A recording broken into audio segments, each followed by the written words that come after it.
means a whole lot to me and my family, and I do really appreciate it. The field of respiratory therapy started out at a very early age, and all of us have a story as to how we got into this business. I'm sure very strange to everybody. My story is a little unique. I got out of high school, I didn't know what I was going to do, and I got a job at Canning Hospital as an orderly, wiping butts for a living. That's not too good.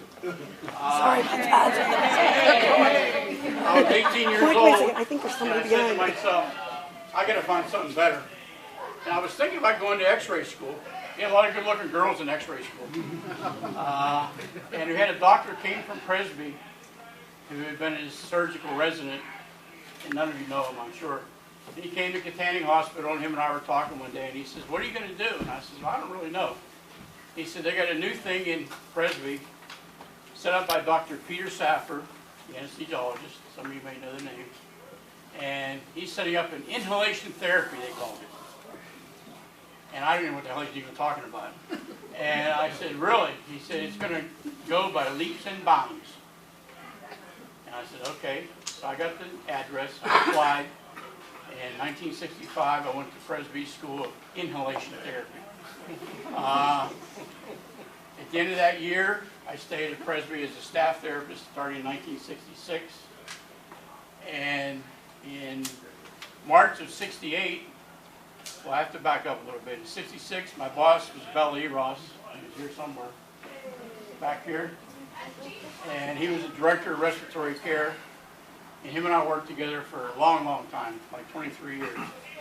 And the best boss you ever have in your life, believe me. Yeah.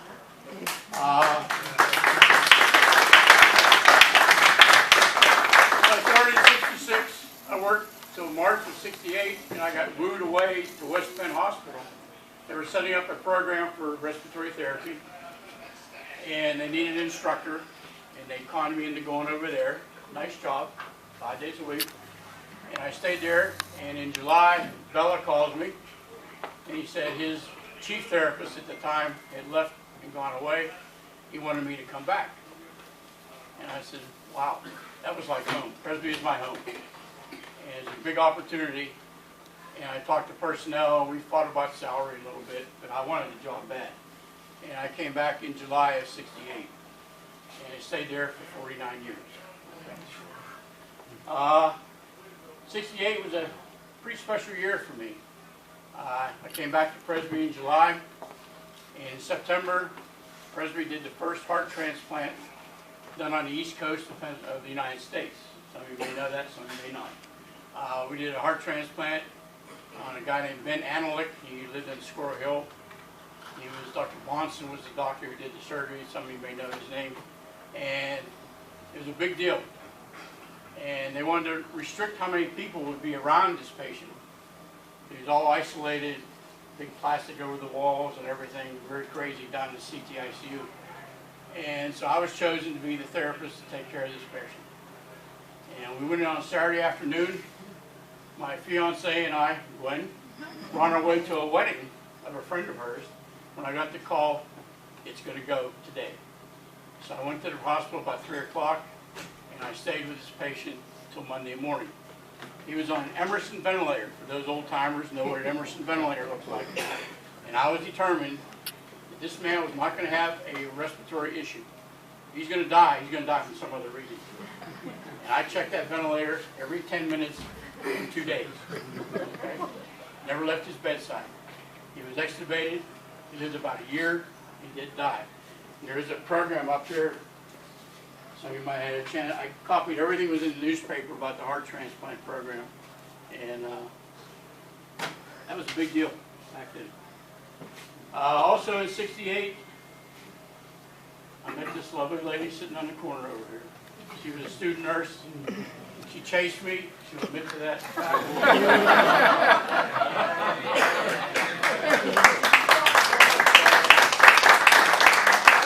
Believe it or not, I was rather shy back in those days. Very shy. We got married in 68, and things come after that. 1970, This one comes along, Amy. And 72, that one comes along. Things went good. Our department was growing by leaps and bounds. When I started with Bella back in the early days in '66, we had a staff of 5. Now there's a staff of 165. You can tell what things will happen. 89 was a bad year. My wife had a brain aneurysm. We were at the high school game about 2 blocks from here, and we took her to Presby's ER that night. Dr. Howard Jonas, some name may be familiar to some of you people. He operated on her the next morning, 14-hour surgery. He took care of her aneurysm, and she's 100% recovered. No problem. 25 years ago.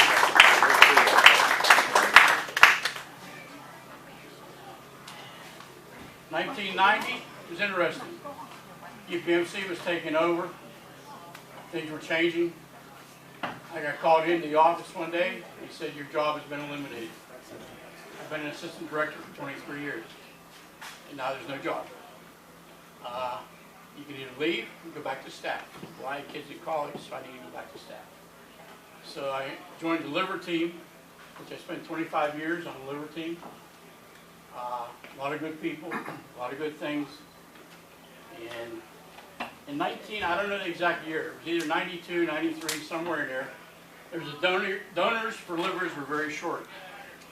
So UPMC was doing a baboon system. Some of you may remember this, some of you may not.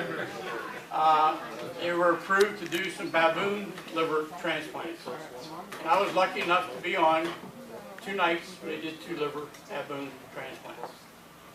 Both patients did die not too long afterwards, but I'm probably the only therapist in the country that could say I put a guy on a ventilator who had a baboon liver in his chest.